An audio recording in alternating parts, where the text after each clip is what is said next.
Hi, I'm Gary Carmel, author of The Philosophical Investor, Transforming Wisdom into Wealth.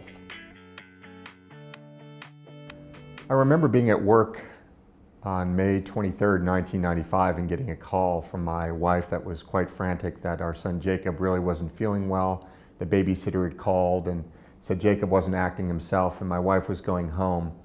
And she ended up calling 911. The ambulance came. The paramedics suggested to her that she might be an overreactive mother and that really nothing was wrong with him.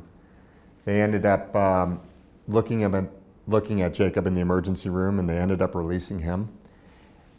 As the day progressed, he started to regress and things got worse and worse, and we noticed a drooping on one side of his face, and we called the pediatrician and said, take him over to the Children's Hospital right away. And I'll never forget that day when, after they had taken the CAT scan, I felt the hand on my shoulder from the pediatrician, and they said they found something.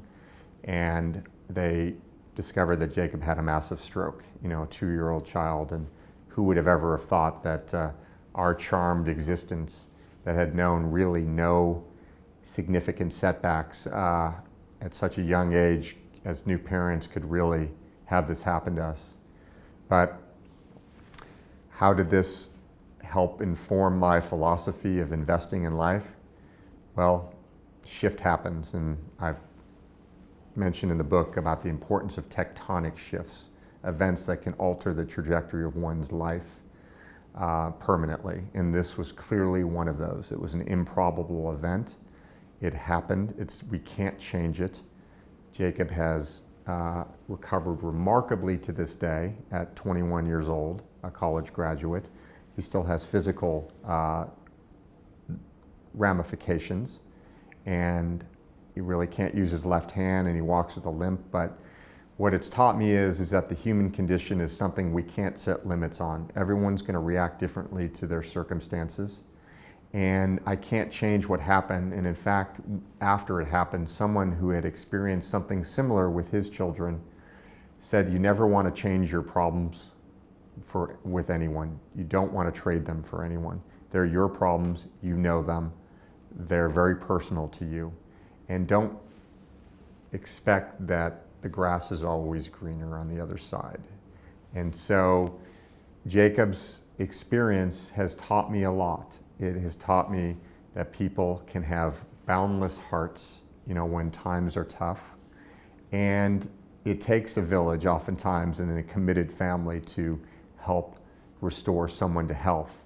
And there are a lot of residual issues, within our family as a result of what happened to Jacob. And we continue to work through them to this day. But love, compassion, caring, and optimistic outcome or way of viewing the world can go a long way towards healing. We don't know how things are going to progress or regress in any aspect of our life. Things can change in a moment's notice. So I was unwilling to define a certain path and outcome for Jacob. I was perfectly accepting taking it one day at a time and not knowing how the future would unfold. And that's really important, to embrace uncertainty and not try to feel like you have to be in control of everything and plan everything.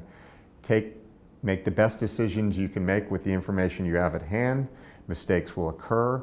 Try to correct them and do better next time. One of my intellectual heroes that I cite in the book is Joseph Campbell. He was a famous mythologist and comparative literature scholar.